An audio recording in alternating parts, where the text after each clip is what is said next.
ជំរាបសួរពុកម៉ែបងបងដែលមានតម្រូវការបើស្វែងរកទិញផ្ទះជាប្រភេទវិឡាតូលខ្នាតធំបងអូនក៏សូមបង្ហាញផ្ទះវិឡាតូលនៅក្នុងបរិយាសុវណ្ណភូមិ CPO Villa ដែលម៉ូតទី1គឺមានតម្លៃបងផ្ដាច់ត្រឹមតែ$51,000 និងម៉ូតទី2គឺមានតម្លៃបងផ្ដាច់ត្រឹមតែ$58,000 សម្រាប់ម៉ូតផ្ទះទាំងពីរម៉ូតនេះគឺសាងសង់លើទំហំដីក្បាល10 ម៉ែត្របណ្ដោយ20 ម៉ែត្រទំហំផ្ទះគឺបាន8 ម៉ែត្រគុណនឹង13 ម៉ែត្រកន្លះដែលនៅសល់ខាងមុខផ្ទះ7 ម៉ែត្រសល់ខាងក្រោយ2 ម៉ែត្រនិងកន្លែងចតរថយន្តគឺពុកម៉ែបងអាចចតបាន2គ្រឿងឬក៏មានកម្មវិធីជួបជុំមិត្តភ័ក្តិ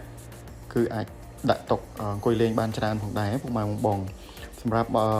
បច្ចុប្បន្នវិញគឺយើងនៅមាន promotion ពិសេសគឺយើងមានការបញ្ចុះតម្លៃចាប់ពី$4,000រហូតដល់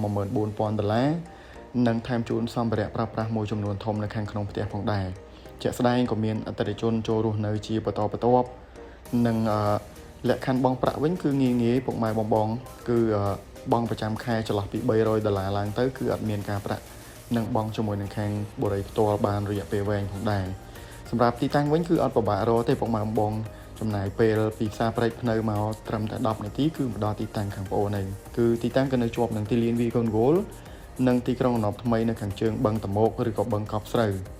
អញ្ចឹងសម្រាប់ព័ត៌មានបន្ថែមពុកម៉ែបងអាចឆាតចូលពេកឬក៏តំណែងតាមរយៈលេខទូរស័ព្ទដែលមាននៅខាងលើក្រុមការងារនឹងចាំលម្អិតព័ត៌មានបន្ថែមជូនទៅដល់ពុកម៉ែបងភ្លាមនៅពេលនេះដែរខ្ញុំបាទវិសាលរួមទាំងក្រុមការងារស្ថិតក្នុងបរិយាសុវណ្ណភូមិ CPO Villa សូមអរគុណនិងសូមជម្រាបលា